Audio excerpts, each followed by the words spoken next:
Good evening, everyone. Welcome to the Wednesday night edition of the Outer Realm with Amelia and myself. Good evening, everyone. Welcome to the Wednesday night edition of the. What is this? That was me. This? I turned the volume off, and it still went on, and I had the volume off. I am so sorry. I'm like, oh my God. All right, so let's continue on. We are broadcasting live here via International Public Radio on the United Public Radio Network 105.3 FM from the beautiful city of New Orleans. This evening segment and every evening segment is sponsored by the amazing folks over at Folgers Coffee. Huge thank you to Folgers and a whole lot of love coming your way. Tonight we welcome a very first-time guest, Dolly Safran. I really hope to say she's going to have to correct me on that because I just sound like a meathead trying to say it and not knowing. Anyway, she's going to be debuting her story for the very first time here on the Outer Realm with all of us on being an abductee, contactee, and experiencer. And what a story it is, let me tell you. She will be joined by her dear friend and our returning guest, Mr. Preston Dennett, who's actually writing a book on her story. So be prepared for an amazing journey that both of them will share with us as we move along tonight. In order to participate in tonight's show, please head over to the International Public Radio and UFO Gods and Extraterrestrials and UFO Paranormal Network on YouTube. If you want to interact a little bit quicker, go on UFO Paranormal Network, okay? Radio Network, YouTube, and tag Amelia if you have a question for our guest or anything of that nature. It is the only place that you will get our attention where you may be able to get a written response. Otherwise, we're on Twitch, we're on Twitter, and we are on all the networks' Facebook pages. We do see everything. We just may not be able to respond right away. So settle yourselves in because this is going to be one heck of a segment. So, Bubbles, how's it going? I'm good. How are you? Hola, Andrea. Oh, yeah. Hi from Mexico. I'm like, hi. And Jeannie, welcome. Zach, how are you doing? I miss Mexico. Oh my God, I miss Mexico. It's my favorite country ever. And yeah, thank you for joining us. Hi, Wayne. Hi, Zach. Hi, Wayne. Hi, Jeannie. Wow. Yeah. So good show tonight. I'm really looking forward to it. I have a little bit of a tiny advantage because I know a little bit about, Dolly's story, and I know that our listeners hello. Hi, North Carolina. Wow. I have a little bit of an insider knowledge, so I feel a little bit guilty, but not really. But it's a really fascinating story, and it's taken her entire life to actually come forward with this. And I think it's a great time when you have disclosure and everything else going on. I think it's really good. Perfect timing. So before we bring them on, I mean, everybody knows Preston because we've had him on as he's just one of our faves. But do you want to maybe tell everyone a little bit about Miss Dolly? I actually did a brief intro for both of them in case you haven't heard Preston before, and this is your first time because you're actually here. Cousin Dolly, Dolly Safran began her life journey already a generational contactee. A former nurse, civilian worker for the U.S. Department of Treasury, an employee for the Department of Defense for the U.S. Army. Preston Dennett is a published author, has well over 26 books written to date, field investigator for MUFON, ghost hunter, and paranormal researcher. Both of them joining us tonight as they are dear friends, so it's such an honor and a pleasure to have them. So we welcome Dolly and Preston. Yeah, well, hopefully, let's see if they're in. And I'm always ahead of schedule somehow, yet I'm always late. Figure that one out. There's Hi, one. nice to meet you, Dolly. Hello. How are you? Oh, gotta do your Can't mic. hear you. Oh, got to put your mic on. Microphone. At the bottom. Sorry for those of you that I scratched that home with your earbuds. Oh, there's Preston's on the phone. There we go. Preston's a busy man. Preston, He's like, I'm here. I was going to say, Preston, you should be a pro at this by now. Our third host, Preston. Yeah, we hear you.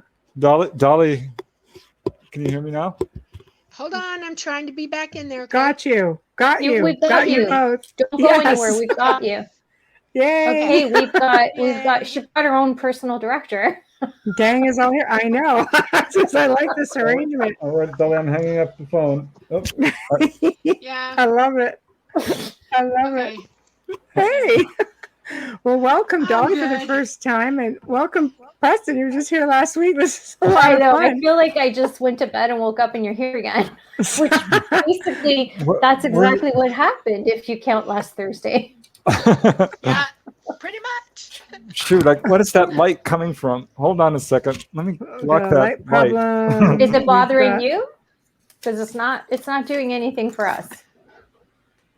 I think it's his window in front of him. The sun's coming down and it's blaring him. Oh, I see. Okay. Good. Okay. Can you kick your volume up just a touch, Dolly? Mine? I'm going to try. Yeah, you're very soft. That? That's good. Okay, it's better. Perfect. So wait for Preston to get back and get the show on the road. okay. I've been looking forward to this. We've both been looking forward to this. I think everybody's been looking forward to this. So I know you're a little bit nervous. Yeah. Yes? Yes. Fun. You're in chat a lot. You see how we do our shows. They're very laid back and lots of fun, right? Okay, yes, absolutely. I enjoy it. Watching y'all. I need your volume up a little bit, though. Oh, you need the volume up more? Oh, yeah. Because if I can't hear it, no one can. Everybody's going to have a problem with it. I have mine on really high. Let's hear you again. All right. Mike, hold on. Let me mess with this. That's perfect. Audio. I'm making the audio bigger. Perfect. Hold on. Give me a second. All right. Of course. Now I just got to figure out how to come back to you. Hold on. Been gone. She'll come back. We've lost the other half of the show. Yeah. So, Preston, what's new since Thursday? Yeah, what you doing? What'd you eat? Where'd you go? See any UFOs? What'd you watch? Talk to any aliens? Not recently. No Grays visiting? Nope. She'll come back. She'll be okay. We might have to text Joe, though. Does Joe have to bring her back in? Mm-hmm. Yeah, I think I'll have to. I will message him. I'm pretty sure he's around. Just be sure. There she is. She made it. Okay. Joe's on the job. Hi. There we go. You're on the other side now. Okay. All right. We hear you fine. So, welcome. This is the first time for you. A little nervous? Yeah. Very. Yeah. Yes. So this is a really big deal. This has been a lifetime of experiences that have brought you to this moment. Yeah. So why don't you explain to everyone how you and Preston came to be before we get into your story, and that will explain why he's here. Okay. I mean, he's always welcome, but it's just everybody else knows. I met Preston about almost 6 years ago in September. Right. And actually August. It was prior to my kidney transplant. Right. And I was grounded for a while because of dialysis, and my contact knew that I wanted to start speaking with people. I wanted to come out. It was a long process convincing them that this was going to happen. I'm pretty much the only one of my group that is opening her mouth already. Okay. And time is short. And so he said, okay. And I didn't know who to go to. I never watched television. I don't read UFO books or anything. It's too busy living it. And he suggested I go to YouTube and look up Preston. So I found Preston, an old thing on healing. He had longer hair and he was younger. And I saw it and I thought, okay. I was impressed with what I was hearing, and I knew he was with MUFON. And I waited about a week or so, and then I called him. And he's like the easiest human being on the earth to talk to. And we just fell into, you know, yappity, and that's how I met Preston. Aww. Literally. Yeah. Yeah, I remember it vividly. And so it's your job, Preston, basically to put this together in a story. Exactly. Yeah, and I was pretty excited because at first I didn't quite realize how different Dolly's story is from a lot of people. Right. Pretty much everything she said I've heard from other people, but it's all been piecemeal. Right. Whereas Dolly has a complete narrative. She really remembers more than anyone else I've ever spoken with. Mm-hmm. But yeah, it took me a while to realize like just what was going on with her. She does have a chapter in one of my books, Mm-hmm. Onboard UFO Encounters. And she's admitted freely, like, I haven't told you everything. And she was right. She sure hadn't. Right. So this is an adventure. It's the next part of your journey. Yes. So I know you've sent a few pictures. We'll tackle it in the second part of the show because I really want to concentrate right now on your story. So Preston, feel free to jump in, you know, at whatever point, because I mean you guys have this ongoing support system, and you know you've been doing this together for the last few years. So we'll just sort of cut in here and there. So why don't we start from the beginning? Okay. When my very first, I'll give you my very first memory, and I was about 10 months old. Wow. And I was laying in my crib in my room. We were in living off of Biscayne Boulevard. We had just got to Miami, and my parents were looking for a place for us to live. My dad was being detached to Homestead Air Force Base, and we lived right off of Key Biscayne. We could see the water from their apartment. Mm-hmm. And we were up high. We were about 4 stories up. And we had those metal levelers on the windows in the house, you know, in the apartment. And I was in my crib and I was trying to nap, I think. And I saw this huge bright light coming through in broad daylight. I mean, brighter than I've ever, you know, I mean, when you're a baby, you see a light, you go, whoa, look at that. Mm-hmm. And all of a sudden I started levitating. I started leaving my crib. And by the time I started getting to the top of the rail, I freaked out. And I flipped in midair and tried to go back down. I mean, I was desperately trying to go back down. It scared the hell out of me. And that's the last thing I remember of that. And that stuck in my head. It was so traumatic, it never left my mind, never. Wow, that's crazy. And you're generational, right? You make mention in your bio that you're a generational. Can you explain to everybody what side of that your family this comes from and how you got to luck out? It's my father is the person. We think my mom might have had contact, but she totally rejected everything. Right. My dad was a teenager with his brother in Wisconsin, and they were near one of the big forest preserves there, north of Stevens Point, near the lake. Right. And they were cooking a turkey that they had just killed from the farm, and they were camping out. The dummies didn't gut it. They didn't get the packet out of it. And it exploded and all over them. And they ran to the lake and they were washing off, and they took the turkey with them to clean it up and then gut it so they could finish cooking it. And across the lake, they saw a light and they were staring at it. And my dad said it got bigger and bigger and bigger, and it shot across the lake at them. It came over the top of their heads, and before my dad knew what was happening, he was frozen on the spot. He could not move his body at all, looking up.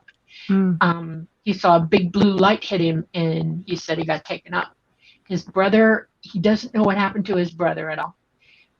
He was up there for maybe 2 or 3 hours, and my dad, extremely intelligent person, and he said he had long conversations with him, and they told him he was going to have to pay attention to what he wanted to do most in life. They kind of guided him.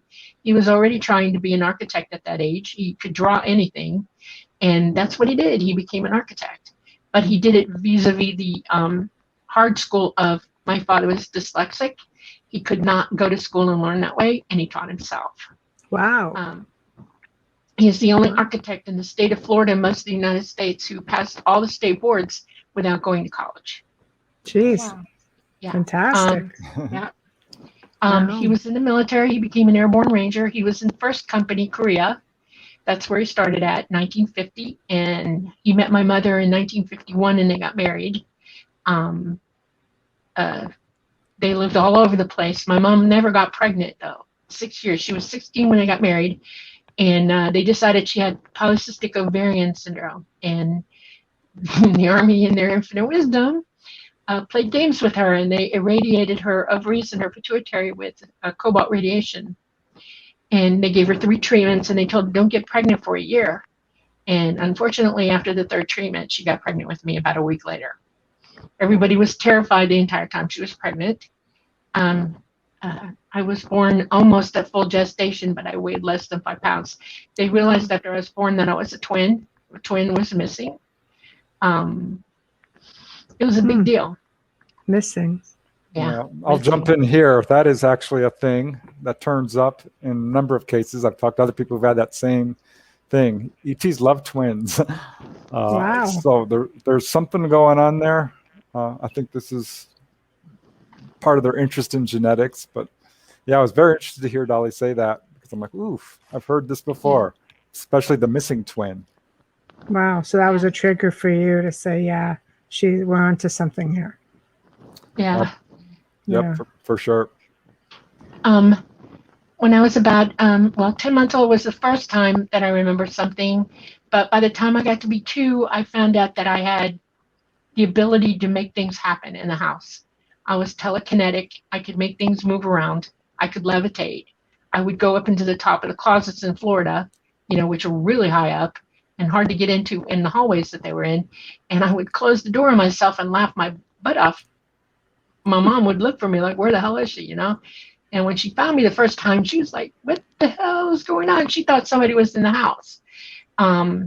She made my dad change all the locks. They put the locks up high so I couldn't get out because I was very talented. And I still kept getting out. I would disappear. When I was almost 3, I totally disappeared. She was pregnant with my brother, heavily pregnant. My dad came home for lunch that day, and I was gone. They called the police. They were everywhere looking for me. 2 hours later, the police get a call. They dragged my mom down to this it's called the Utotem store. It's like a convenience store. Mm-hmm. It was 6 miles from the house. I had nothing on but underwear. When they got there, I was sitting on the counter with the guy, and I was pissed. And my mom's like, what is wrong? And I started crying when I saw her. And I said, I just wanted a red balloon. I had had my tonsils taken out the year before, and they gave me a red balloon to placate me. I think ET was placating me with big red balloons, too. Because they said if I was nice, they would give me a red balloon when they dropped me off. I had nothing on my feet. I was totally barefoot. There's no way. They said, how the hell they thought I was dropped off. Because my feet would have been all torn up from walking in the dirt and the gravel and all that. Well, they would have been black, too. Yeah, exactly. It's Florida's sand, but yeah. Yeah, but still, yeah. This shows it's a physical phenomenon. People are not where they're supposed to be. Right. Yeah. Right. So wow. They decided to get a police dog retired. Her name was Heidi, and they started taking Heidi with me. I'd disappear with the dog. Then we moved away from there, and we moved out into the Everglades. Okay, way the hell out in the Everglades. We had a farm. And we ended up with German Shepherds, more of them. My mom learned to train them. We had Rhodesian Ridgebacks, which are like nursery dogs for farmers. Yes. And we had St. Bernards. And we had 6 and 8 foot fences around the house. We had automatic lighting and stuff like that. And, had a big satellite out there because my dad was working for NASA by then. And it was just interesting. I would just keep disappearing. I this is a regular occurrence then. Right. I have no strong, seamless memory of it. I have moments. Okay. My first real moment at that time was I was 5, and I saw an umbrella coming down out of the sky. I was laying in the grass looking up, and heard music with it, playing. Sorry, I'm playing with my phone. And it came way low down over me, and it was rotating slowly. And the next thing I know, I'm waking up, and I'm in some lady's lap. And I looked up at her, and I was like, that's very random. You're different. Hey, where'd you come from? Yeah. And she told me to call her mama, okay, and that I was related to her somehow. And she was very sweet to me, and she talked to me, and she kept me calm. And I just sort of flashed back into the house after that, and I woke up in the living room on the floor. And my mom was like, "How the hell did you get in the house? I didn't see you come in." And I'm like, yeah. Mm-hmm. I would point out here that, the lady there, Mama, was not a normal human. Yeah, I was going to say. She was a tall gray, a very nice lady. But at that age, a child doesn't really judge if someone who looks a little different. Right. That's true. That's true. Yeah, because how old were you at that point? 5, maybe 6, somewhere between those two ages. Yeah. Yeah, that's nice. It was wild. I have a few other memories where I would be outside and I'd be, messing around the farm and stuff, and I would see a light and be gone. One time I was way back out in a field, and I saw them land, and I ran. I ran for my life. They got me anyway, and I blacked out. But by the time I was 14, I was taking astronomy lessons, okay? And I was going to the Miami-Dade Transit Planetarium to take my lessons. And I was out in the backyard one night. It was the weekend, and I was doing some calculations, and plotting stars and stuff. And it was about 1 a.m. My dad at the window said, "Come to bed."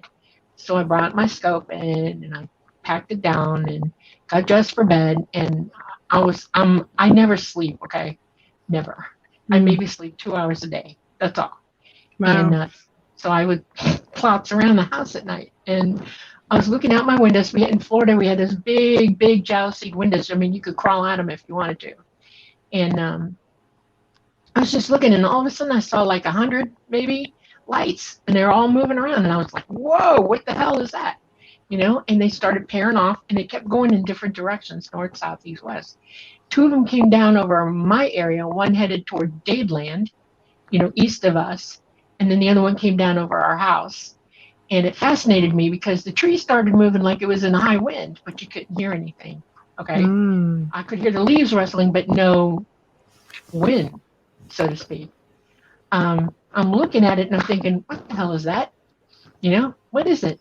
Now, by the time this was happening to me, I had made a promise to myself that I was not going to go to sleep anymore, that they were not going to get away with that. Because I knew it was somebody and something, and they were knocking me out. And I was determined, so I was like looking at it really, really hard, trying to memorize it. And I looked up and I saw the portholes, and I went, uh-oh, I saw beings in it. Okay, they were like little guys, a little bit different from Mama. Okay, different, skinny. They looked surreal to me, and I was like, oh no. I thought, okay, dive under the bed at this point, run away. That's what kids do. Sure. And I was going to go under the bed, and this big blue white light hit me hard. Just shocked me, and I passed out. I woke up again 2-3 hours later on the floor with not the same jammies on. They were inside out and backwards. And I'm just laying there going, The cleanup crew really needs to work on that. So, Yeah, and I could hear my mom in the kitchen. Military people get up early in the morning, 3:30, 4 o'clock. She was cooking breakfast for my dad. And I thought, okay, I'm going to go clean up. And I got in the shower, and I took a bath, and I put on my own clothes.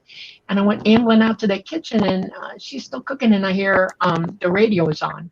And it's, what's his face? I'm going to have a senior moment now. Anyway, it's just one of those guys from way back when. Anyway, so he's talking, and the news comes on.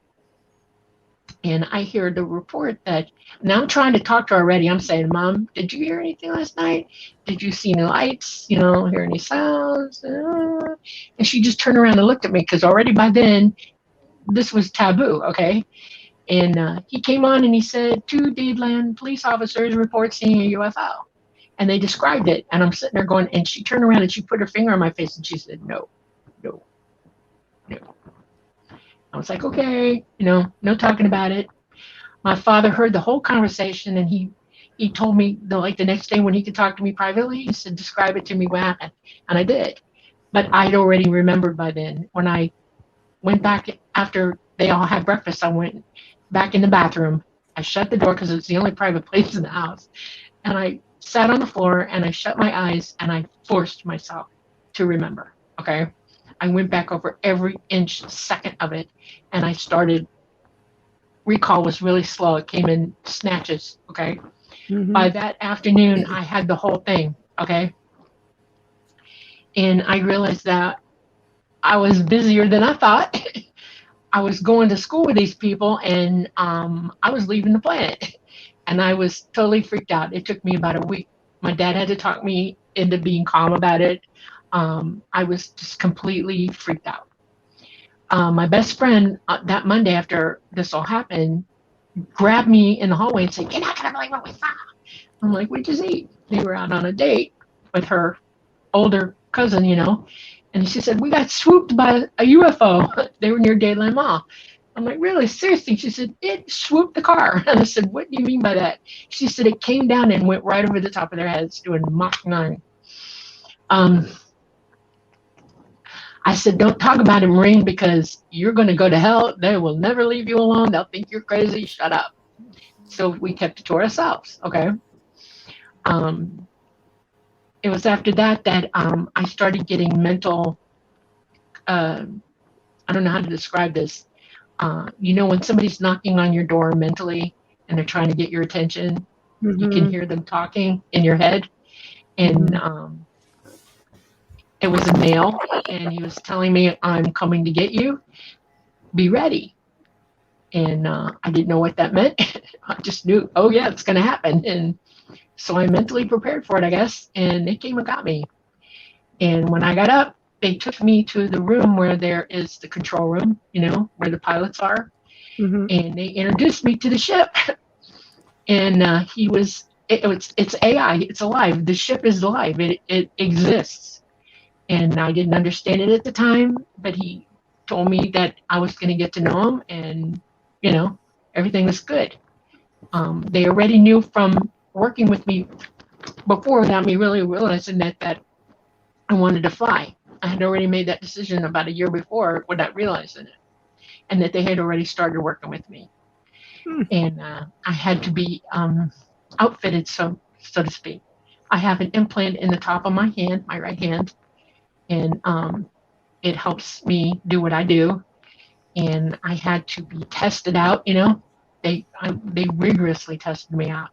I had to learn to remote view, acutely remote view, and I have a sort of an eidetic memory, and I was utilizing that as well. Mm-hmm. The years before that, I had been going to a place, another world, I guess, planet, and it had lower gravity than Earth, and had trees that make ours look like sticks. And we had a pavilion in one of the trees. It was huge, and all the girls were there. And further off in the forests, there was another tree with a pavilion in it, and they had boys learning over there. And I took all kinds of different classes. I learned morality, I learned philosophy, I learned mathematics, physics, mm-hmm. I learned propulsion, stuff like that. I have a very extensive, I learned astronomy, that kind of thing. It's probably why I liked astronomy so much as a kid and wanted to be an astronomer, to be honest with you. Mm-hmm. My brother was gaga goo over it. And you know, we both, that's one of our loves. Mm-hmm. As things went by, I was going more and more often. They come in to get me like 2 or 3 times a week, you know, every other day or so. And I'd be gone for hours. And then I realized that I was gone longer than I was actually gone. In other words, it hit me that I could be gone a couple of days and still come back within minutes of going. And so they were somehow putting me back in time. I don't know how to explain it. It's like when you go with them and you go interdimensional, you leave space-time here as it exists. You go out. And they move in and out of dimensional space. That's how they travel long distances. That's how they do it, okay? Mm-hmm. They physically travel hundreds of light years away, but they do it interdimensionally. They go in and out of it. Mm-hmm. That's why the ships have to be so intelligent and operate the way that they do, because they work with the pilot. They become one in mind, and the pilot's running the ship and all that systems and everything. And then the pilot is actually coordinating the jump. It's a psychic thing. You don't just write it down on paper and push a bunch of dials. It's all your psychic ability to remote view and take yourself through a dimension into a space that you're mentally going through psychically. It's a lot of learning. Okay, it's a lot. None of their systems are anything like you'll ever see on this planet. Nobody can even come close to that technology. It just doesn't exist here, and it won't. And then you have government trying to do this reverse engineering, and right. But how can you if it's alive? They don't have the they haven't mastered AI. They don't even have the elements. They don't exist on this planet. They don't have the ability to create, combine or manufacture what they need to run it in there. They do use a type of nuclear, but it's a very small scale, and it's elements that we don't have here. It's interesting. I would say interesting is an interesting word. I would go back. I would just go back a little bit and mention that when Dolly had that experience at age 14, that first one that really woke her up, there were multiple people who saw UFOs. There was a police officer near her who had a major experience, and her friend as well, which I think the ETs do on purpose to sort of provide evidence that like you're not losing your mind. Other people are having this experience. And I've definitely heard other people talk about how they are taught throughout their childhood and learn a wide variety of things. So it's really interesting to hear Dolly describing that same thing, as well as, psychic development. I've talked to people who've learned telekinesis and levitation sounds fantastic, but I just wrote an article about that. There are a number of I don't like that word, experiencers who have experienced levitation. So to hear Dolly say, "Oh yeah, that happened to me," I'm like, "What? You didn't tell me that." Yeah, that's. I didn't sign up for this. Yeah, I find it interesting though. A class on morality. Yes. Why, knowing what you know now, why would morality be such a thing? Because they are wide open psychic. They hear everything that's in your head. Every level of your consciousness is wide open to them and to each other. Their society has no government. They are a group of entities or peoples. And we're going to say people from here on out because I don't see them as anything else but people. Okay? Who communicate instantaneously with one another. And when one knows it, everybody does. And they work together as one unit. They're collective. Kinda. Only it's not, they're very scientific.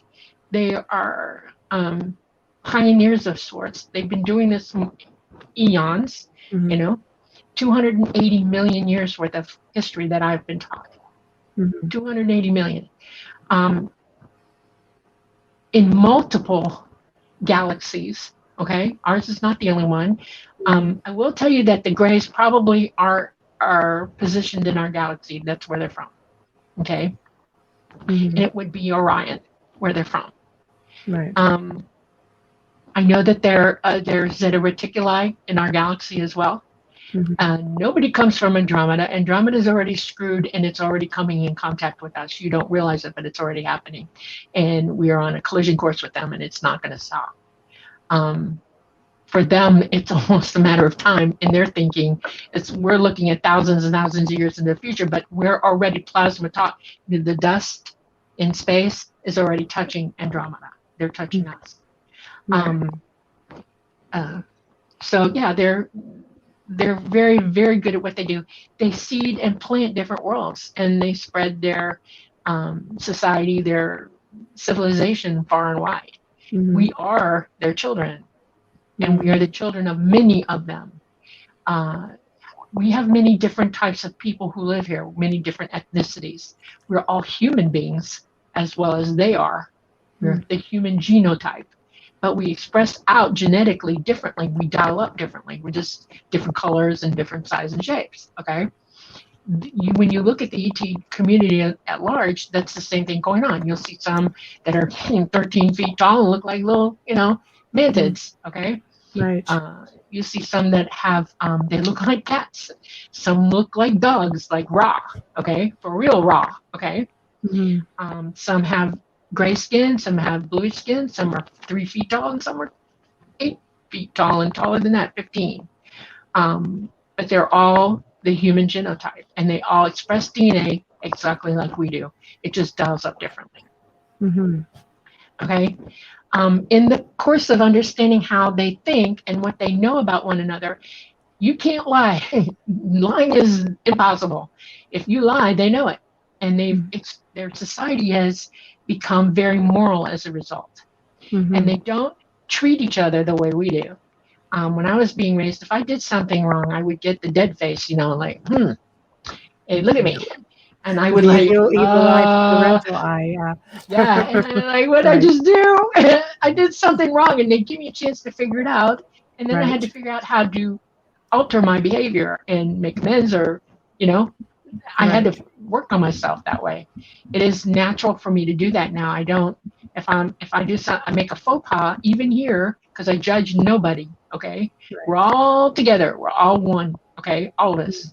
We exist in real time somewhere else in source, okay?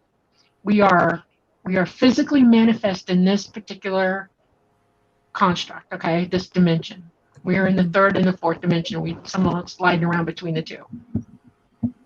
In our physical space, there are 11 other dimensions, or 12 total. Mm-hmm. Okay?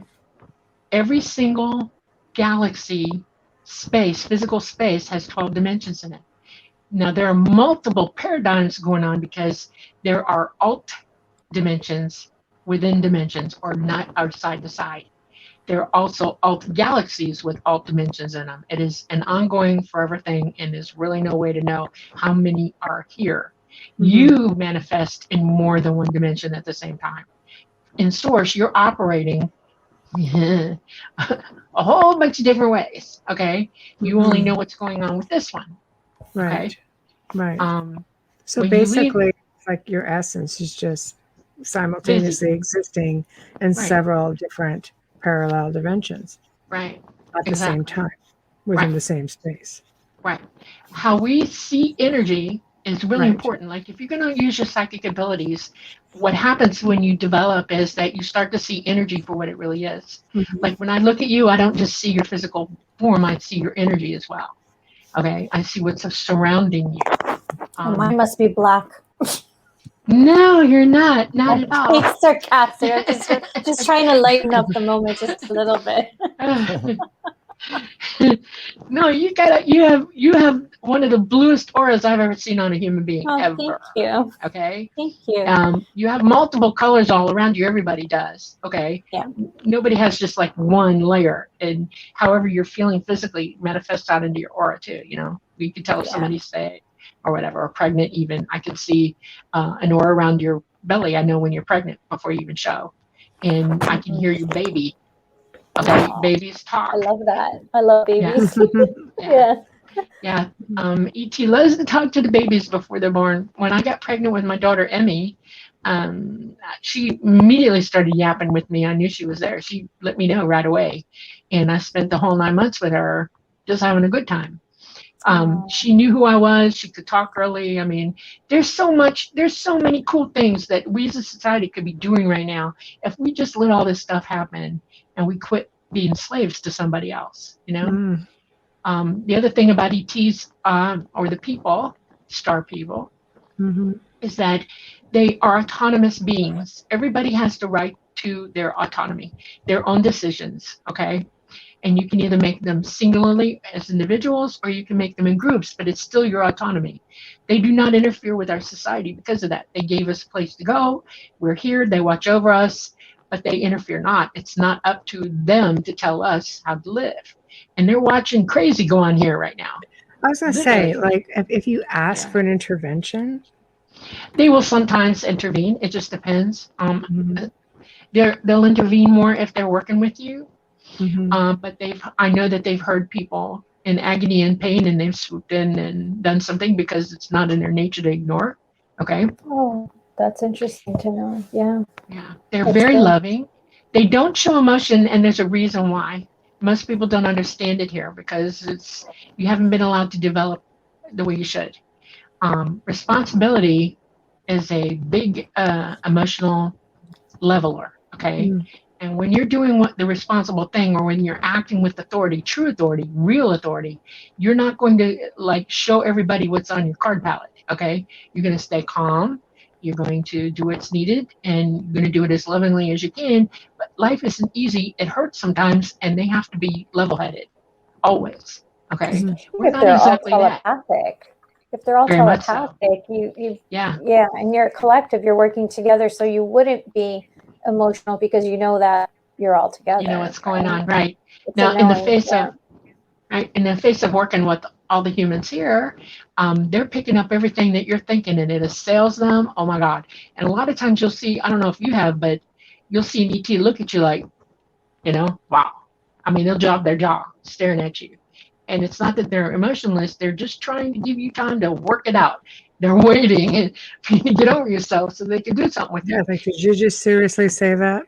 Yeah, exactly. I can't even imagine. That's exactly how it goes. Sometimes we go off the deep end and attack them, and they have to, they're not going to fight you back. Preston has probably never heard of an instance where ET has physically attacked anybody in retaliation for being hit or killed. No. Not unless it's Hollywood. No, you're right about that. No, people will hit them, but they don't hit you. Right. Yeah. Yeah. They take whatever we dish out. About that. Preston was mentioning that last week, and I found that really interesting. Do they pick and choose who they visit, who they contact, or is this something that's written years and years and years back? It literally has to do with your ability to hear them and to reach out for the knowledge that they're trying to teach you. If you're going to ignore them and be totally absorbed in BS, I guess is the best way to put that, things that aren't real, not tangible, they have a hard time communicating with you. It's really hard to talk to somebody who doesn't want to talk to you. And that goes on here a lot. Fear is the number one reason they have a hard time talking to people in total fear. They would rather you not, and they would rather you learn not to be afraid of them. They go to extremes sometimes to teach you not to be afraid of them. And I'll give you a good example. As a nurse, I've had patients look at me and call me every name in the book. If you come after them, you got to put a needle in them or whatever. I've been threatened. I've been hit, kicked, bit, spit on, you name it. Okay? Yeah, definitely. They look at me like I am a monster, and they will talk about you. That damn, blah, blah, blah, blah, blah. ET takes the same heat they do because they're only trying to help us, and you don't understand what they're doing to you. After they've worked with you for a while, some people get it, and they start to pick up the psychic connection, and they start to hear it, and it changes their whole perspective of contact, and they let them wake up a little bit more here and there, and they try to let you completely wake up. That's the goal. They want everybody on this planet to wake up. They want us all to reach out. They want us all to use our own ability to hear the truth. Okay? They want us to seek knowledge. They want us to know what the hell's going on. Really know. You can't believe gossip. You can't believe people who have ulterior motives. Okay? They're just never going to tell you the truth. We all have example A of that right now. Okay? So the message that I give everybody that I talk to is literally, you want to wake up, you got a third eye in there, you got a pineal gland, and that's your telephone call to them. Okay? That's your telephone call to everybody else on this planet.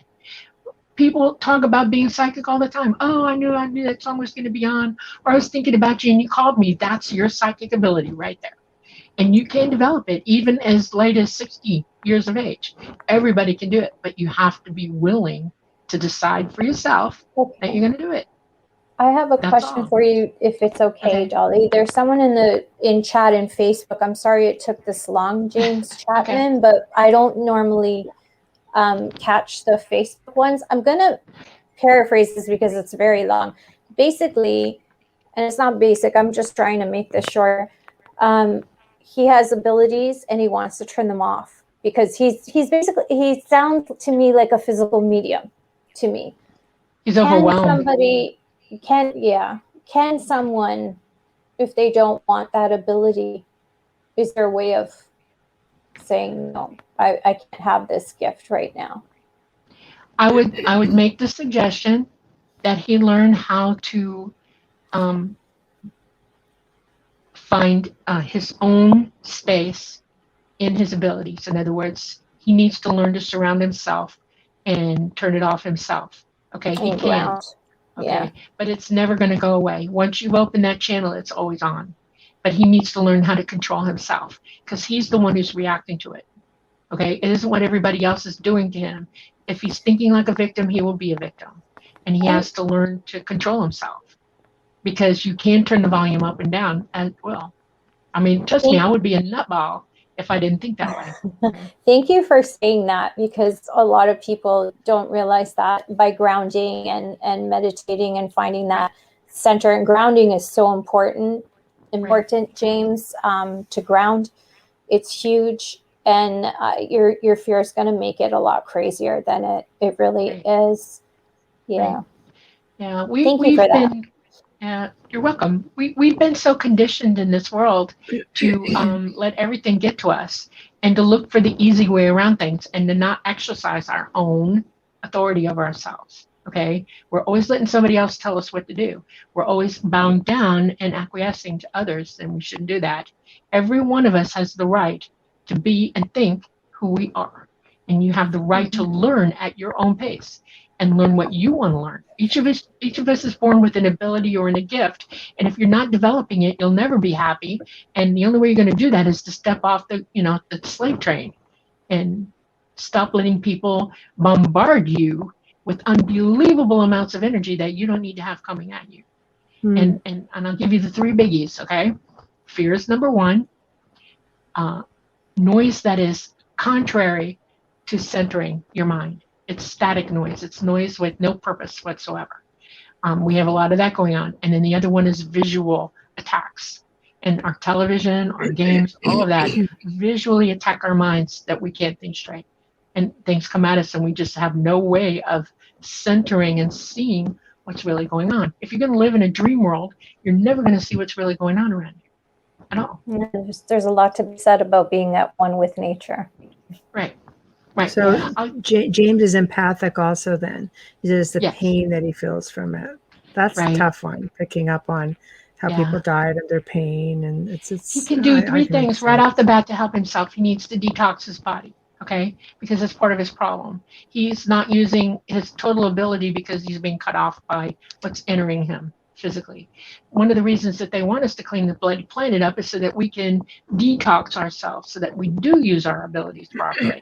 We're very specific instruments of purpose for our mind. Our astral projected bodies that live in us. We're indwelt by them. And if you're poisoned, it's really hard, to contact. Your physical mind is not who you are. Your physical mind is the vehicle you get in every day, okay? Or you're already there. You live like a camper, okay? Your astral mind is the mind that's projected from source, where we all live, okay? It can't communicate with your brain if your brain is messed up and the connection's being totally destroyed by pollution and all kinds of stupid stuff. Bad language, bad water, bad air, you name it. It can really mess up the telephone call that you're trying to make to yourself. That's what it means to wake up. So I suggest everybody, get with the program and clean up. It is very important. I am a conservationist. They are conservationists. They don't overuse anything. I mean, the suits that you see them wearing, it's one-use suit. It's totally destroyed after that. And it's made out of materials that are recycled back into other suits. Okay? They don't do laundry, period. Okay. It's not of importance. What are some of the signs that people can look for in awakening if they feel like, oh, I think I am? But what are clear signs? Smack you on the head signs, because that's the kind of generation we have today. Okay, the first one is your ability to sense when things are about to happen. Okay, you get the hair stands up on the back of your neck. You get that feeling in your gut. Your brain's going, this is not quite right. Okay, that's when you need to pay the most attention to what's around you. You need to stop, be very quiet, center, look, critically look, quietly look at what's really happening to you. Missing time is another biggie, big one. having lights, and then animals suddenly do weird things around you. Okay. Most experiences are animal attractors. You want to know why? Because they can hear us thinking. They know we're safe, and they will come to us for help. That we are their first. Oh, I'm in trouble. I know you. You got a sign over your head. There it is. Okay. Right. Here I am. Help me. That's another thing. If animals start talking to you all the time, you're an experiencer. You're learning how to be. One of the most important things that people don't understand is that ETs are not artificial experiencers of any kind. Yes, they travel in craft, but they mostly live on very, very beautiful, very natural places. And they experience nature just like we do. They are elementals. That's where we get it from. That is bred into us. They experience nature as if they can feel it. You know that, okay? You understand that the water that you touch has been experiencing happy things or bad things, and you won't drink bad water, but you'll drink good water, okay? You know the difference. It's innate ability talking to you. You know when you walk into an area of forest and whether it's healthy or not, and whether it needs help. I was just in Arizona and Nevada, and all I wanted to do was go buy seeds and plant trees. I was like, oh my God, what are people doing? This is pretty, but it's not. Fix this. They cut it all down. Oh my God. They've changed the essence of where they live. It's not a healthy thing to be doing to yourself. They're using water that doesn't belong to them. They've got to cut a river in and doing weird things with it, and they just changed the whole, everything. They're cutting down the Amazon. They're cutting down. I mean, it's a nightmare. It's affecting all the animals. I would underline everything Dolly's saying. Every experiencer I've talked to is huge connection to animals. They're all environmentalists. They're all super psychic. I mean, this is definitely, I think, a pattern that's really strong with experiencers. I hear it over and over and over again, and hearing Dolly's animal stories are just mind-blowing because it's just amazing to me how strong she is with this connection. And I'm like, yep, heard this before, heard it a million times. It's definitely a question I always ask people now, like, how are you with animals? I think animals in nature, like I hate seeing trees get cut down. It hurts my soul, I don't like to see that at all. It. Absolutely. Their energy changes drastically and you pick it up. You can't help it. It's an assault. Always try to heal them first.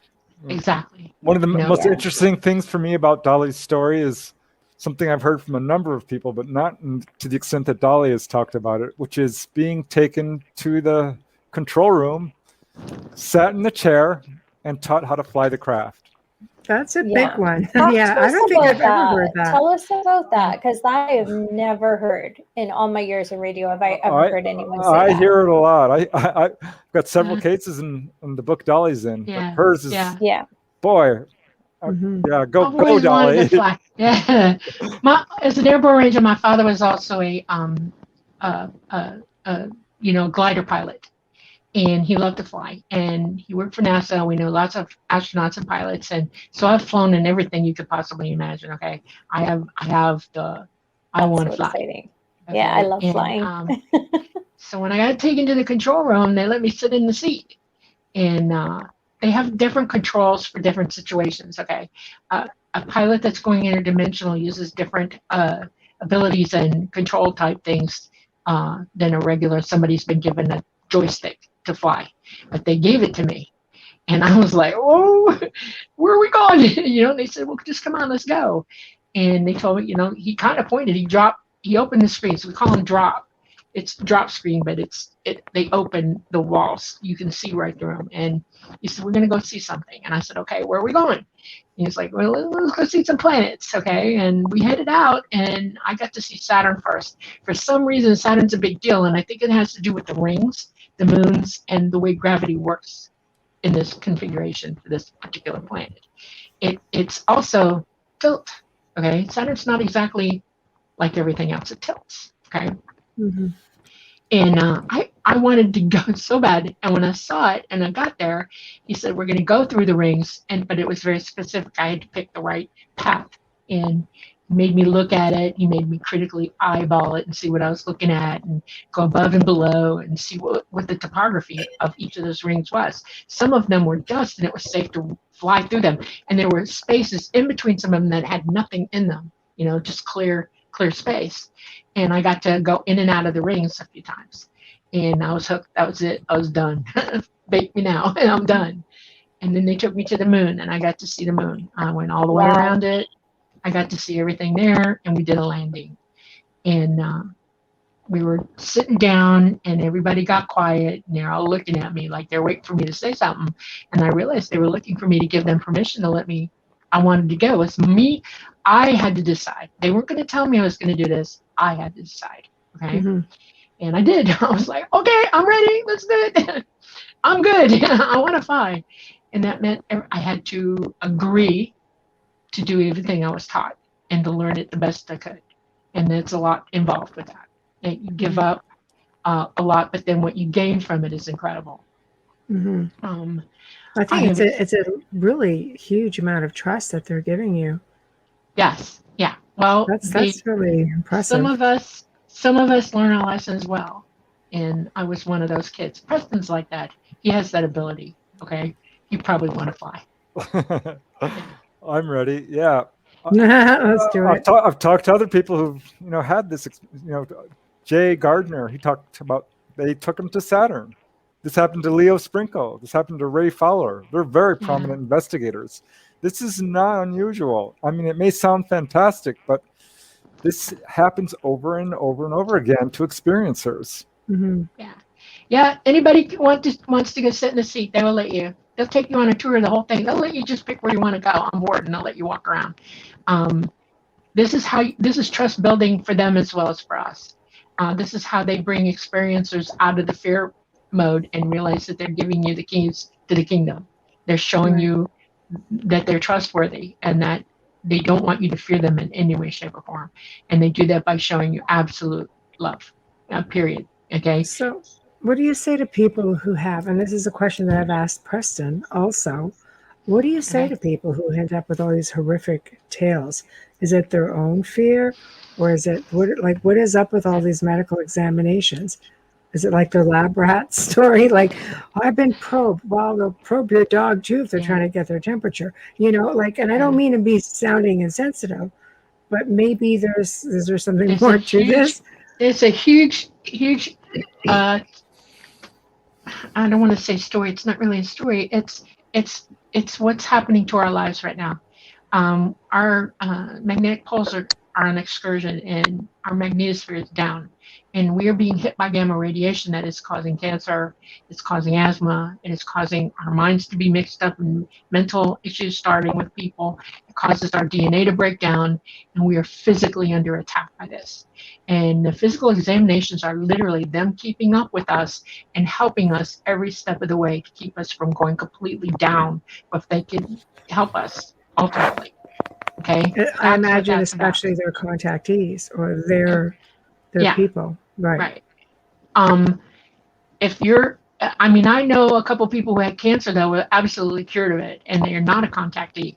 And I've asked the question, how come? And it's because, why not? Why would we let this person suffer like that?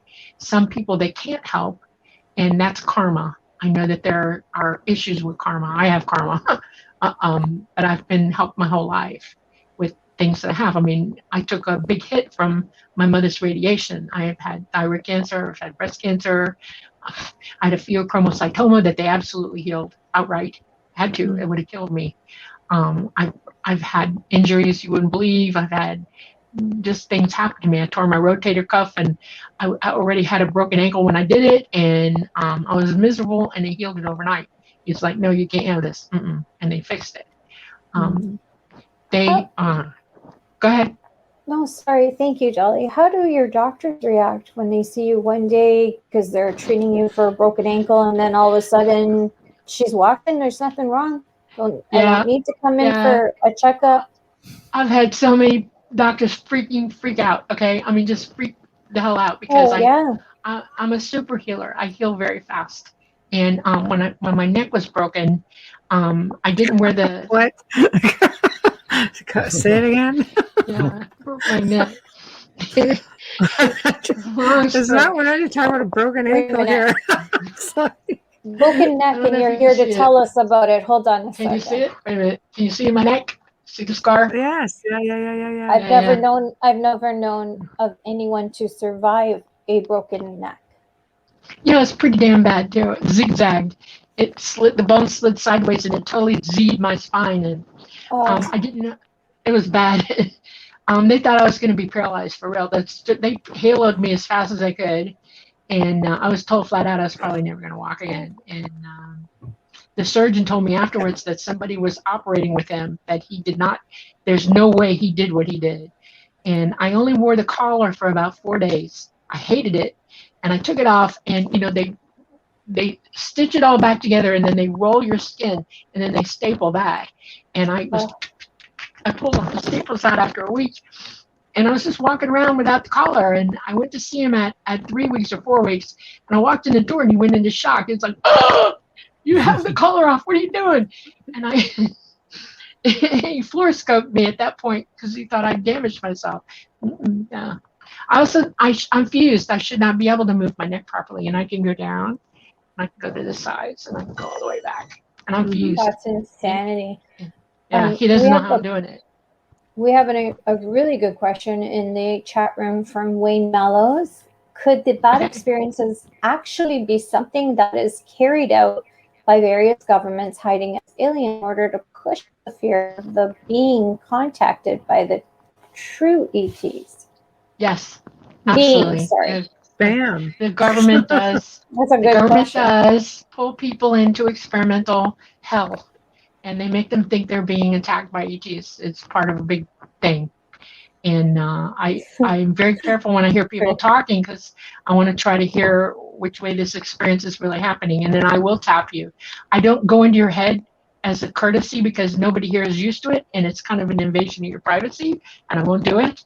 But some people, when they're talking to me about their experiences, I will tap them at that point and try to hear what's coming out of their head and see what they're seeing, and when they talk about it. And yes, I have seen that people are being attacked by the government, black ops.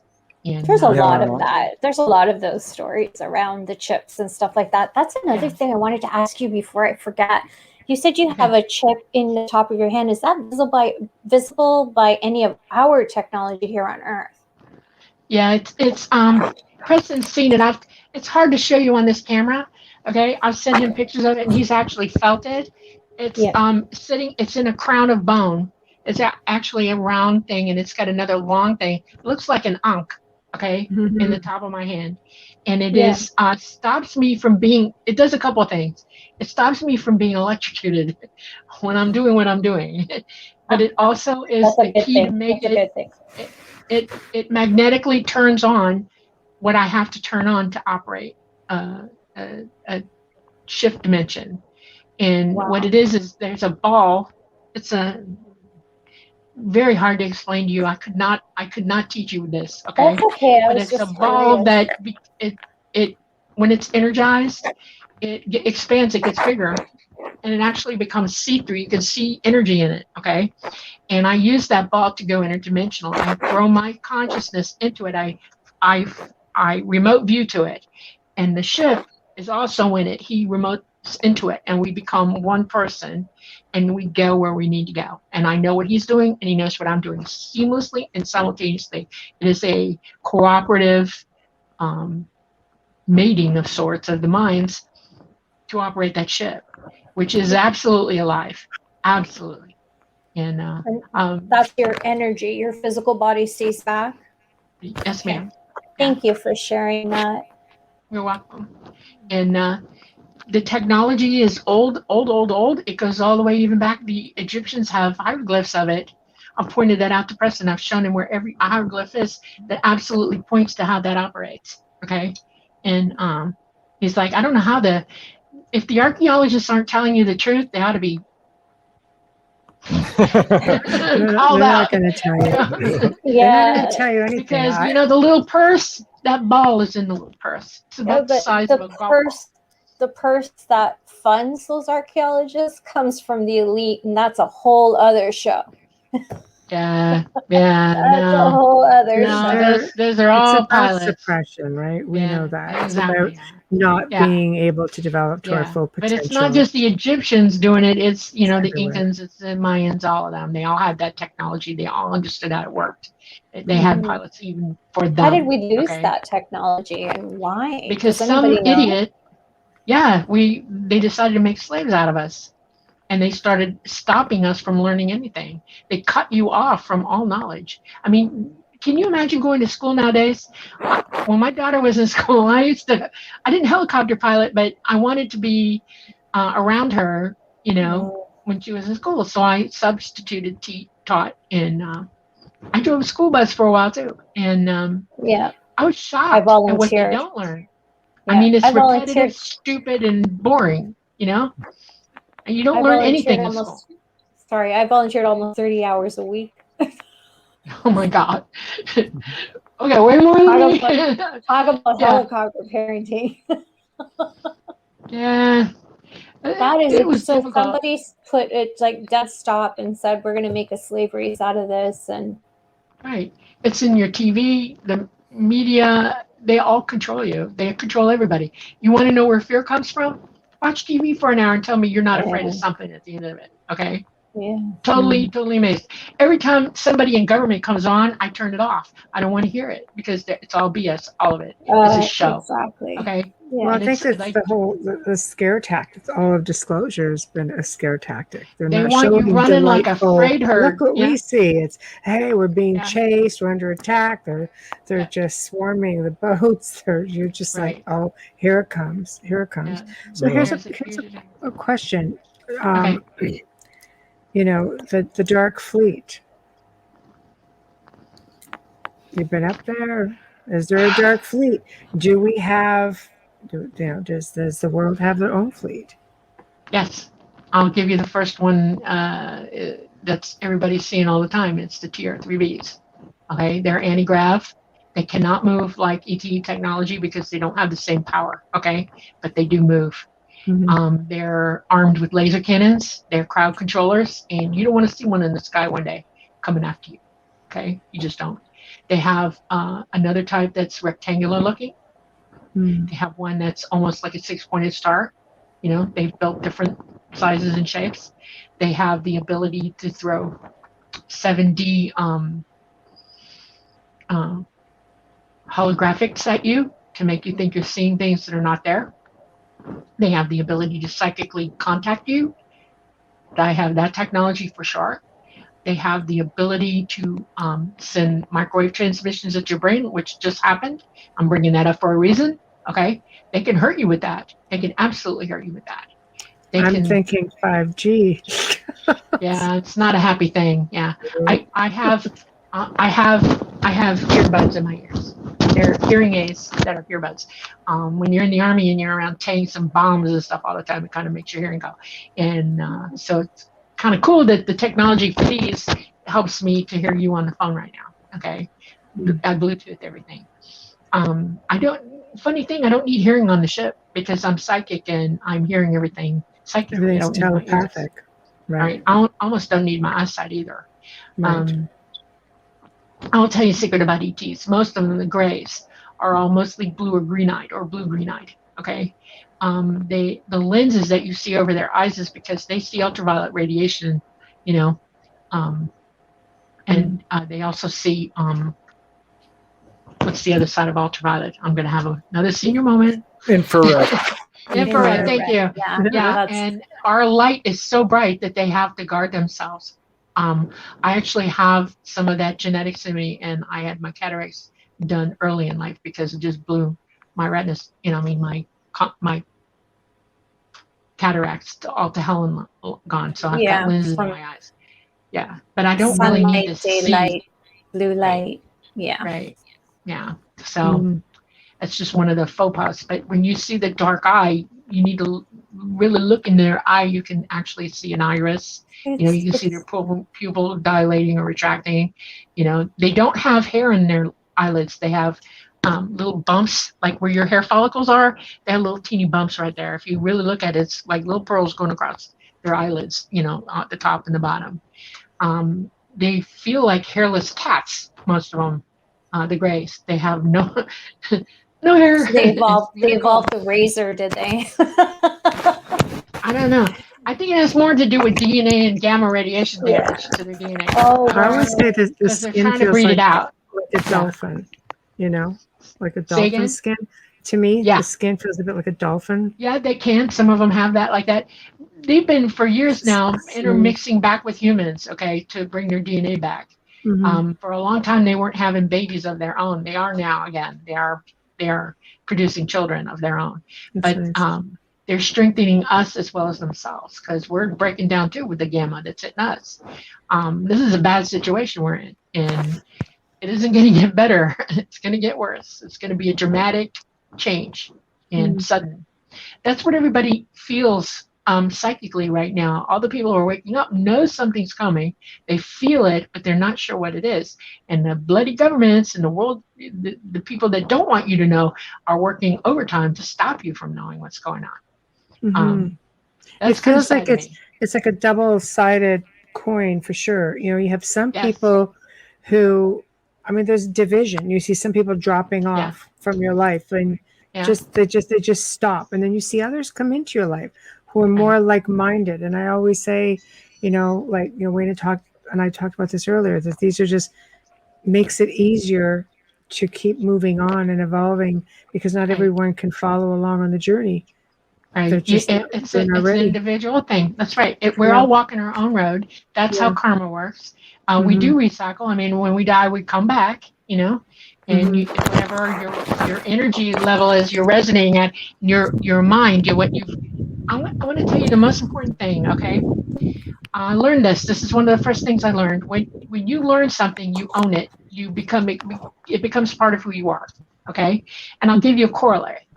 Jesus Christ said, put your white robes on. That's knowledge, okay? He's telling you literally learn and wear it, because it's the only thing you take with you when you leave here, okay? And that's what karma is. That's how we bust through that. That's how we walk away from that karma. If you're going to wear the white robe, you're done. You fixed it. You're ready to move on to whatever next level you're going to. It is sad because there are people walking blind right now who have no clue that they can actually do that they'll feel better, be happier, and move up, you know, but it's them that has to do it. Every individual in existence has to learn this way. That's why we come here. This is the reason. Physical in source, we don't learn the same lessons in source that we do in a physical realm. That's why there are physical realms. This is how the universe operates. They send us out, we learn what we got to learn, and we take it back. And we're ready to evolve higher up even from there. There are higher realms than that. And it's just a process. That's all it is. It's simple. I mean, what's the simplest explanation is a lot of times the right one, and this is the right one. I promise you. Life is hard. Life is painful. Life is fun. Life is happiness and joy. Okay, we have a lot of all of that operating. Okay? That's difficult because we're very conditioned from very early on through, you know, religion and education. Right. I know. Right. I know. Jesus Christ was an anointed master. Okay, there are many of them, and he was exceptional when he was here. He was trying very, very hard for people to hear the truth. Okay, and they even bastardized a lot of what he said too, and made us believe that God was a guy with a big stick and he'd throw you into hell. Okay. Something about those 10 commandments, you know. Yeah, this is a good important point Dolly's making, because ETs don't have religion like we do. No. They believe. They believe. How do I put this? The universe is the all mind to them. Everything is known in the universe. Okay, and it can talk to you. You can have a relationship with it. You can download from it. All knowledge is always there. Everything you say and do is added into that. All of it. There are huge current sheets of electromagnetism, and they record everything you say and do, and have done so from the beginning of time, whatever that is. Okay? Well, it's interesting that you say that, because I think the perfect experiment into this universal collective is saying a word that you haven't heard in a millennia. Like, let's say the word swell. all of a sudden, everybody you know in that week is saying swell. Sure, I'm like, right. What the hell is that about? Because we're transmitting it out. I know, yeah, right? It's just like putting out that intention or that one word or an event, and all of a sudden you just, it's just a random thing. Right. But there's an organization that I love. It's the Worldwide Consciousness Group, okay? And every weekend they spend an hour or 2 hours in consciousness with one another, spreading the message, the truth, okay? Mm-hmm. And they put huge amounts of positive intention into it. And I participate every weekend. Why not? Okay? Mm-hmm. And in my mind, you can move mountains with that kind of ability, okay? Mm-hmm. If we all did it at the same time, this earth would turn on a dime, literally, okay? You would see things suddenly just stop being bad. You would see people not able to lie anymore to you, okay, or anybody else. It would be phenomenal what we could do with that. And the horror to me, this is the hard part for me to live with every day, is that I know what it's like to live in a society with that. Mm-hmm. I know what we could be doing, and I wish it for here so bad, okay? Every day. I wish it for here. I intend for it to be here because we deserve to be the beings that we could be. We deserve it. Full potential. Yeah, sponsor time. Sponsor time, and then I've got a quick question for you from the chat room because poor Wayne's been waiting there for this one. Okay. Thank you. Okay. You are listening to The Outer Realm with Michelle Desrochers and myself, Amelia Pisano. Tonight we have two amazing guests with us. We have the amazing Dolly Safran, and we hope she's going to be reoccurring just like our other guest tonight, Preston Dennett, literally with us just the last show because we love him that much. We do. It's been an amazing night talking about contactees and aliens. And if you haven't heard us and you're just tuning in now, don't worry. The archive will be up later. We are UFO Paranormal Radio. We are also God's UFOs, extraterrestrials, something like that, paranormal, United Paranormal Talk Radio. Something like that, uprntalkradio.com. There are so many. We are most importantly coming to you live from New Orleans, 105.3 FM, and the best of the best. Folgers Coffee is our sponsor. Thank you so much, Folgers, for sponsoring us fully every Wednesday and Thursday night. Wow, I get lost on all of those paranormal pages that we have. But anyways, Wayne asked earlier on, Dolly, does the electric lighting here bother their eyes too, or is it just sunlight? Yeah, it does. If you have like fluorescent lighting, it's going to eat them. They don't like it. They'll wear their lenses. They prefer very low ambient light, natural light. They don't like the ultraviolet, UVA, UVB, and the UVC. They don't like it at all. Yeah, we've got that low. Turn the lights off. Yeah. Most of the house is dark for the longest time. Yeah. They see much better in that light. They'll take their lenses out just so they can walk around in the dark. They're happy about it. They see much more detail than we do in the dark because they see ultraviolet light. It's a whole nother world for them. And everything's lit up. And can you imagine having that light up?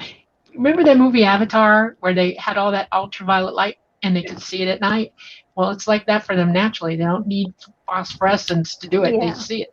It would be like wearing night vision during kind of sort of only in color. Yeah, definitely painful. That's painful. Wow.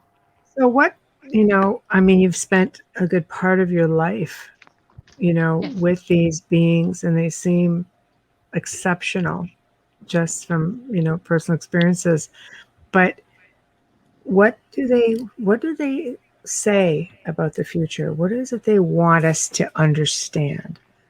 Because apparently we don't get it. There's a little bit of a language thing going on or something. You've been made to react a certain way right now because your fear is very handy to the world governments. The 1%, the elite that think that they know more than anybody else and they're better than anybody else, has been for the last 80 years preparing to go underground. They have underground facilities all over the planet. They think they're going to survive what's coming. It's a 16,000-year cycle. We have scientists here and teachers here who are teaching this, and they're being shut up. They're being denied to give that information out. We're in a cycle right now where our sun is heating up. It's going to be a very, very active, unfortunate sun season for us right now. And we're starting to throw CMEs, significant CMEs, in that while our magnetosphere is down, a Class C CME could fry every electrical component on this planet in a second, 10 feet deep, 10 miles deep into the ground. And they know one's coming that's going to do that. And it's coming soon. And if you're going to talk about going back to the Stone Age, here you go. And their hope is that y'all realize it, that you get out of electrified houses, you build off-grid. Okay, don't worry about solar, learn how to do it the hard way, because you are going to go back to the Stone Age. And if you live in a house with electricity, it will burn straight to the ground, period. Okay, this has happened before, many times. Go ahead. No, I'm sorry. How do they feel about you talking to us about all of this? This is something that they want Dolly's to disclosure. Yeah. Yeah. How do you feel about Dolly's disclosure? I'm very passionate about it. This is my autonomy here, okay? This is my need. I'm human, just like you are. I may have some extra stuff going on. I'm a hybrid, okay? But I am very much human, just like you. I live here. I breathe the same air, and you are my people, okay? We're all people together, and I love who we are, and I see our potential. And I'll be damned if we all go through this stupid, ignorant, and shocked when it hits, okay? It's not fair. It's not right. And yes, they know I'm very passionate about it. And yes, they've watched me get more passionate in the last 10 years of my life. So much so that I'm here now talking to you. I'm not going to stop. I am watched. I have surveillance 24/7 in my life. And I think it's hysterical, and I don't care. Go ahead, make my day. Don't care. Y'all, so this is just kind of like a bit of a shot. Like I just went and told the world. So there. Yeah, no, they know it's coming. They've been listening to me. They know it's going to come out today. Some interesting things are going on around me because of it. Yeah. And, you know, it's I watched it happen when we went to the UFO MegaCon together. The surveillance came right up to our little B&B there. Wow, really? I'm like, Dolly, who's that? She's like, oh, those are my guys. They watch over me. Sorry. At least you know you have security everywhere you go. You'll never get mugged. There's, it's always no, this is not security. No, that's Black Ops phone. Yeah, they're not going to let anything happen to you. Well, they tried. They've tried a couple times. You're too valuable to them.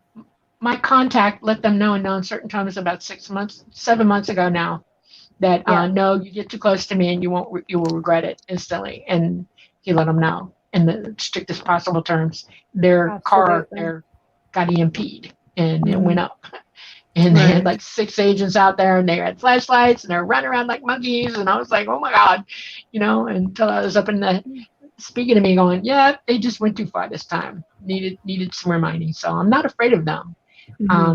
I've almost been abducted a couple times by him, and I've had things happen. So yeah, I'm not afraid. And what's going to happen? I die. Oh well, I'll just move on. That's the whole point. This is not uncommon. A lot of experiencers are under constant surveillance. They will have their hypnosis tapes or whatever stolen, their notes. They're constantly eavesdropped upon, phones tapping. These are not nice guys who are. Why? I mean, you think they could get their own dang information? They know more than most. They're terrified that I'm going to be listened to. They're terrified that my message will make sense to enough people and it'll start spreading far and wide. They don't want to lose total control, right? Yeah. They're in the process of doing some serious stuff right now, and they don't want to lose control of their situation. They want to go and do what they want to do. Us be damned. And it's too bad they've lost control. What about you, Preston? Do you feel like you're being followed since connecting with Dolly, the beautiful Dolly, and you have such amazing energy, Dolly. I just have to say that. But do you feel like you're being watched and things are missing? Have you noticed anything missing from your place? No, I can't say that. You're taking in a lot of stories. You're taking in not stories. I have to say experiences. Sorry, stories is a terrible word for that. But you're collecting experiences and sharing them with the world. I mean, they must be watching. Yeah, for sure. I think that all UFO researchers know this. I mean, we found this out. The government, secret government, I'll call them, is watching over UFO researchers and experiencers very closely. And I have had, some problems with mail and email and phones and so forth. But I'm very open with my research. I mean, if you really want to know something, ask. Yeah. I've got nothing to hide, and I don't think these guys are going to get away with it. You cannot hide the truth. You cannot control this situation. They think they're in control. They're not. Not really. We all, like I said, we're all autonomous. If you're waking up, you're going to hear the truth regardless of what they try to do to you. Okay. And it's up to you from that moment on how you're going to go with it. And there are plenty of people who know the truth. Trust me, if you hear the word prepper, that these are people who absolutely understand what's going on and they have prepared. Okay. They want to be around. And it's just the way it is. One of the things that my father did when I was growing up is he worked for the government, and my father was an architect, and he actually helped design and build a lot of the underground facilities that we're talking about. I know a lot about them. And, one of the most famous engineers at NASA, Cooper, actually, my dad and him, they wanted to see how they were going to work together, and Disney World was being built. And my dad and B.D. Cooper designed the entire underground at Disney World together. And then when they found out they were going to do good together, they went on further from there. It is a convoluted, exhausting amount of, what's the word I'm looking for? Nobody knowing what's going on, but plenty of people knowing what's going on. And the amount of disinformation and hanky-panky and all the stupid stuff that they got going on, it's like, and they're out of control with it now. I mean, they're off the dial, and they're starting stuff all around us. And I mean, look at COVID. This is not a joke. This was designed to mess with us, okay? And it ain't over yet. And it's just sad to me that this is happening, that they feel free to treat us like this. It's not right. And all I got to say is they may be happy now and they may think they got control now, but they're going to wake up to a very bad day someday, and it's like, we're all just going to move on. And I think ET wants to rescue as many people as they can. They are going to, they know who they're going to take. Trust me. Okay. And it's a lot of people, a lot. One of the things that's going down with them right now is, you're going to see more government stuff in the skies than you are ET. They cannot handle an EMP like that either, okay? They operate electromagnetically, okay? And if you have one flare like that, it'll take them out just like everything else. And they've been bugging out. They've been picking up thousands and thousands and thousands of their people off the ground who've been here among you all your life, okay? They're getting ready for this, and trust me, it's going to happen. When it does happen, the plan is, and the government can eat my grits, okay? Once it happens, everybody's going to lose communication with one another. You're going to be isolated, and that's when they're going to show up en masse. They're going to land on every strip in the planet. They're going to come down on every airport. They're going to come down on every road big enough to land, and they're going to open the doors, and they're going to tell the ones that they're taking, let's go. One of the reasons there are so many hybrids is that we're trained to go get them. We're trained to help them understand that it's okay to get on the damn craft so we can get the hell out of here. Because we got more than just a CME coming at us, way more. It's not over after that. I'm just waiting for Joe to put up some of your photos. Bam, there we go. Look at that. That was quick. So maybe you can explain just as I go along what everything is. Take your pic, Joe. You just will let you go with that. Joe. Put one up. Anyway, what? He's working on it. I can hear him. He had some surgery today, so he's a little part. I'm so sorry. So, I know he's a champion. We love him. So it's okay. He'll get. Sorry. We'll get there. No, not yet. Too soon? I don't know. So I have some pictures. Okay, I'm going to give you a hint on. Okay, which one is this? Okay, there we go. That's a two-seater incoming. okay, coming to visit me. This is a transport craft. This is the size that comes and gets me to take me to a bigger craft. And they come in very fast. They pull you out very fast, and they haul butt. They do not want to get caught. I live in a very high traffic area for the government. The U.S. Space Force is in my backyard, and so he's booking. You see plasma all around him. He does not go to battery. He comes in on plasma and pulls me out in a transport beam. And then we run like hell because they don't want to get caught. Your essence or your physical? No, my physical body is being transported. Okay, I just want to be clear on that because I know people are thinking, how does she mean? How did she get through there? They wouldn't send a shit. They wouldn't send a craft to get me if they were just going to yank my spirit out. Yeah, because you know how some people are just lifted up through the floors or through their houses. Right. There, he's gearing up. He's actually lighting up. The engines are now booking, and you can see the light, and he's going to turn bright white in about 5 seconds after that picture. And he's power up at that moment. Okay. And he's getting ready to go. Do the next one. Oh, that's interesting. I'll tell you a secret about the colors that you see. The orange is red. That's a drone. Got hundreds of thousands of drones. It's the size of a Tic Tac. It is a Tic Tac, what the government calls a Tic Tac. You're looking at a Tic Tac, but it's a drone. It is totally unmanned. So why do they send AI drones? All the way? Because it's AI. In other words, it's here to make measurements of all kinds of stuff.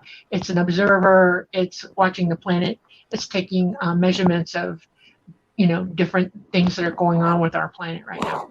And they drop them like crazy. Okay. So when you say drone, you mean ET drone, right? Yes, it's an ET drone, yeah. And they are Tic Tac. Okay. You will call it Tic Tac. Yeah. It's like if that's a government drone, my baseball bat's coming out. No. Just saying. No. Yeah. No. Okay. Yeah, that's a drone. Literally a tick. Wow, that's tiny. You wouldn't even catch it. Next. Yeah. Yep. Dolly's got evidence to back up her story. Yes, I've seen some of it. Absolutely. I can't wait to read this book. She remote viewed my living room. Okay, this is Talata. Okay. Backstory. You remember the Turkish UFO they caught? That really crazy looking ship? Yes. That's it right there, and that's over Laughlin, Nevada, and that is Talata. That is my contact. I named him when I was about 15. I can't pronounce his real name. He's ancient. He's an interdimensional being. He's disembodied, okay? That's why he was able to go into that ship the way he did. He can actually transfer, okay? And that's Talata. And he was coming down, and he was going to do a flyby for me. So he's getting ready to do a small power-up and then zoom over my head. He would not let me catch him coming all the way down. Poor Yvonne had a heart attack. He was also dropping drones that night, and so he'll turn my camera off at certain points because he doesn't want me to get too close. But that's him. Okay. Okay, perfect. It was very cool of him. Next, please. Next. Some of them are films, I think, that I sent you. I think I have a film. Yeah. That's another 2-seater. You went back to that one. Okay. So if we have the video, that would be great. Joe, I know I sent the one video. Try and take it easy on him. I know it was at the par tonight. I'm so sorry. I know. No, it's okay. It's okay. He's good. He's a champ. I'll wait on that. Yeah, one of the things you said to me earlier today was, if I send these to you, he's going to keep them. And I was like, I know you will. I share. I've got the originals. I'm not worried about it. That's what it's about. That's what it's about. To share this stuff. Pass it on. Just trying to maximize it. Hang on. Poor Joe. Do you remember the video? Is he on painkillers? Poor guy. I was thinking that. He's probably happy right now. No, he wouldn't have been able to function. He wouldn't have been able to function on the computer. But yeah, he'll go in and grab it. So it's interesting. So we have a lot to. Wait a minute. There we are. Okay. So yay! I'm not sure if we'll be able to hear it. Can we hear it? Turn the sound up on it. This is. Hold on. Oh, there it is. Here it See it at is. the top. Yeah, that's Talara moving on. You can probably hear me out talking in this. Wow. Oh, this is a drone drop. He's dropping a drone for me. He's letting everybody see a drone drop. That's an energy extractor. In other words, they drop the drone in an energy field. And it's cloaked so you can't see it. Okay? And it goes into the dark. Wow. That's an interesting one. Yeah. As I'm being told, there's a lot of air traffic over the house tonight. That does not just normally I'm not happen. surprised. Right. Just so you know, that does not happen very often. Yep. Unless something's swung by, so to speak. Yeah. And this is, I don't know, what are you doing here? What is that? Oh, there it is. Okay. I don't know if we can get the sound to go. You can hear me talking to them. They speak a language, and it's ancient, and I know, I'm not going to tell you I'm fluent in it, but I will tell you I know some of the language. Okay. And that's the drone drop right there again. That's interesting for sure. He's really showing it. Wow. So if you're just listening and you're not watching it, you need to get to YouTube so that you can see this. If you go to Dolly Safran on YouTube, all my videos, a lot of my videos are there. Okay. A lot of my captures. Because there's people that are listening that are not watching, and they're probably wondering, well, why did it just go silent? And I'm like, wait a second, we're so enthralled by your captures that we forgot for a minute that we are on air as well.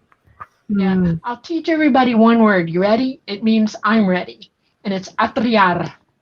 That's how you say it, atriar. Wow. I'll never remember it, but I'll have to go back to listen to the They roll their R's. I'll be calling Dolly saying, what was that word again? Yeah. What was that? Means I'm ready. Okay. I was going to put it up. I love the rolling R's, like the European languages. Yeah. Well, it's all connected. Yep. There he is. Everybody learn to talk from them. Think about that. Yeah. Yeah. And that is probably him just hanging out. He's getting ready to do a flyby. That's a short one because I had a hard. He turns my camera. He'll only let me last so long with the camera, and then he'll shut me down. Oh, that's more the drone. Yeah. Wow. So right now we're watching evidence of Dolly Safran's experiences and her contacts with, I won't say UFOs because they're not to you. They're family and not friends. identified. Yeah. They are identified. So it's a different story. So if you're tuning in now, you're listening, you're going to want to see the video. It's not letting him have the audio. No, Thanks, Joe. Thank you. Okay. Yep, there he is. He's dropping drones. It's one of the guys. We had the audio. Yeah, it just that was me talking. Yeah. Yeah. That was fascinating. Thank you for sharing that. That's definitely interesting. I mean, you've shared some with me along the way. It just seems to go on and on and on. You know, I think it's great that you post them because, you know, you are being followed and you just direct them to your YouTube channel like everybody else. You know, I'll tell you a secret. I drive Preston crazy because when he's taping me for his book, I don't speak in the right syntax because I will, when I'm talking about being with them, I talk with them like I'll say us and them, and he doesn't understand who I'm accusing of what. Okay. It's like ET is us to me. Us, we're ET. Okay. And then I'll say them, that's here. Okay. And it drives him nuts. He has a hard time with me. He's like, which one are you talking about? You know, I'm like, oh. But it's true. It's just it is family, right? Definitely. It is family. Yeah, many experiencers will say that. They feel very close to their contacts. Friends, family, I hear it all the time. Mm-hmm. Particularly people who've gone, far with their experiences. It can start out scary for a lot of people. You get over it real fast. Right? I think it's about understanding, right? Having an understanding of what's really happening, right? If you're going to go to the doctor and you got to have your appendix come out, you're going to expect a whole bunch of weird things happening to you. And if you have no clue what's about to happen to you, it's terrifying. Okay. But you have loving people around you who guide you through it and explain, this is going to happen. That's going to happen. It's going to be okay. You're going to be fine. You'll be all right. Okay. Don't be afraid. We're not here to hurt you. It's the whole lurking thing. They're coming around at night. You're in your safe, where you deem to be your safe zone. It's your boudoir. It's your bedroom. You should be able to lay there in peace. Instead, you've got this little bobble-headed guy going here. Like, it's a little bit unnerving. I want you all to promise me, everybody in the sound of my voice, please take this advice, okay? If you wake up and you got 3 little ETs or 2 of them standing there looking at you, start the conversation right there. Don't be afraid. Say, hey, hi, say hi. They will talk right to you. They will go, they're going to talk to us, okay? Things aren't going to be thrown. Feet aren't going to come out of nowhere and kick the crap out of them. I mean, they're going to be like, whoa, I'll talk to you, no problem. Hell, they'll pet you. Are you kidding? They will give you anything you want. I've actually popped off and said, it's slumber time. It's like, no. That's no. Yeah. No, it is. It's freaky. Yeah, people decide whether they want to communicate with them or not. Well, just some nights you're just like, oh my God, really? Yeah. I know. Remember, they're talking to your whole self. So sometimes when people are like, "Oh no, I didn't ask for this," on some level you did. Yeah, you did. You accepted them. You've been in contact with them for a long time. You're just compartmentalizing it and not realizing that it's happening over and over and over again. Well, the memories come back, I find. Yes. Like the childhood memories come back when you start moving forward with the adult stuff, right? Right. Yeah. You want to know what else they do, and it's really funny to me. They will leave you pieces of nature that will suddenly appear in your room or your house. Like you'll find a twig or a stick or a flower. Feathers. How the hell did that get in my house? Yeah, feathers. Feathers. We've been telling people feathers are from heaven. Found one in the house just 2 days ago. Yeah, they'll leave you geodes, they'll leave you quartz, they'll leave you crystals. I mean, they'll do all kinds of things. They will gift you with things, just show you they care about you. It's like a little hey, Yeah. I had a fascination with marbles when I was growing up, and I didn't know why. And it's because I always wondered how I got all my marbles. And my mom said, "Where are you getting these marbles? Who's giving them to you?" I'm like, okay.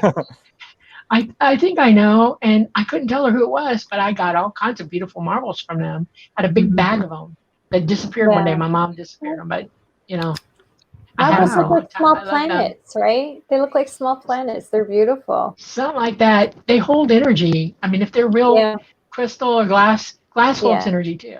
Yes. Yes. Well, we're down to the last probably few minutes of the show. So this is the time where you're supposed to let everybody know how to find you or what you guys have coming up, or if you want people to communicate with you with their stories, photos, anything like that. So go, whoever wants to go first. I'll let Preston. He calls the ball. No, that's nice. All right. Well, yeah, I will say I'm super blessed to have Dolly as. Well, she's my best friend, actually, and I love her deeply, and we're working on her life story, her story of contact. It's unlike any I've ever heard. It's so really cool. Is. So that'll be our next book. Yes. And super excited about it. Sounds exciting. Yeah. It does. Yeah. And so anybody, Preston, if they have stories for you, photos to share, where do they send them? Oh yeah, I mean I'm. I do that. That's right. I do have a website. I'm on Facebook, Twitter. I'm all over the place. You can find my books on Amazon. And if you have a question or a story or a comment, I'm always love hearing from people. You can contact me through my website. And Dolly's for real. She proved it to me in numerous ways over and over. She's telling the truth. She appeared in my room as an apparition. Yeah. So I know. Only after you passed mine, okay? Be weird. I did it to her too. So yeah, he did it first. Okay, that's all right. Because I'm a psychic and I see energy, I see everything. We're all connected. Spirits are connected to that. ETC spirits as well. ET is a spirit as well. We're all in source together. We're all one. We are literally all one. All information, everything is connected. Never doubt that for a minute. And so I do medium work sometimes for people. They'll call me and say, please help me, and I'll help them. It's best I can, So the first time he came and showed up, somebody called me at 2:30 in the morning. I was in an Airbnb because our house got hit by Hurricane Michael and we were rebuilding at the time. Oh. And I turned around and I saw him. I went, oh my God, Preston. And I'm like, I got a guy on the phone and he's freaking out, and he's like, I can't talk to you. It's Robert, and he thought I said, I'm being robbed. Oh. And I called him the next morning and said, well, you showed up. Oh my God. And he's like, what did you say to me? And I said, I'm talking to Robert. I can't talk to you. And he's like, oh my God, I thought you were being robbed. And then I decided, he showed up out of the middle of nowhere. No, let me know. Nothing. So I paid him back. Space. Oh, it's a little intrusive. Yeah. And if you don't listen to me, I'll stomp his floor so he hears it. Okay. I'll really let him have it. Yeah. Well, I think you guys are adorable. I'm just putting that out there. So, well, thank you for choosing our show to debut your story. I'm thrilled that you did it. It's been an incredible journey. I have a feeling it's going to be a lot more interesting of a journey now that you're out of the closet, so to speak, and Preston better have his pen handy because I have a feeling the experiences are just going to grow and evolve. And they seem to just keep evolving. And I think it's just going to snowball from this point on now that it's out there. So. Are you ready, Preston? Absolutely. I'm ready. Yep. I sure am. I think so. I can tell, not so much. It's like, I don't know. Let's wait and see. I love you guys. Oh, you're amazing. I love you too. I'll tell you one last thing, okay, before I say goodbye. As ET taught me who Preston was, they also led me to you, just so you know. Okay, you were on the agenda list, and they know who you are. They watch you, absolutely watch you, and they're happy for me to know you and you to know me. Yeah, well, those are two. Thank you, Dolly. I think you're out of the closet whether you like it or not, Michelle. Thanks. It's done now. All right. Shh, don't be listening to everything Dolly says. Okay, my friends. I love you both. Thank you. You're welcome. And I'll see you online. All right, guys. Bye. Thank you. Night. Bye. Thank you. Bye now. Well, that was amazing, people. Wow, what can I say? But we have come to another end of another fantastic segment, and I am in awe. And I think it's taken a lot of courage for Dolly to come out. And I think when you have a bestie like Preston by your side, going to make it happen, and it's going to be a nice, smooth transition. So thank you all for tuning in. Huge thank you to everybody who was in chat tonight. You make this show that much more interesting with your questions and comments. Big thank you to our amazing guests, Dolly Safran and Preston Dennett. Joe Montaldo, who is the best producer on the planet after having surgery, still a champ and a trooper, making things happen behind the scenes. The biggest thank you, of course, goes to Folgers Coffee for sponsoring us and having the faith in us to keep sponsoring us. So please remember to stop by the UFO Paranormal Radio YouTube, International Public Radio, also UFO Gods and Extraterrestrials. Please subscribe. Head on over to the Outer Realm on Facebook and show us some love. If you'd like to communicate with us, please the Outer Realm Contact at gmail.com. That's the Outer Realm Contact at gmail.com. Tomorrow night, 2 more amazing guests, and they're also repeat guests, Dr. Kathleen Ann Ball and Mr. Sean Williamson. And they're going to be touching on their collaboration of Templar research, focusing on symbols and esoteric backgrounds, which that's right up many people's alley, but certainly mine. So until tomorrow, we bid you a good night and thank you for tuning in.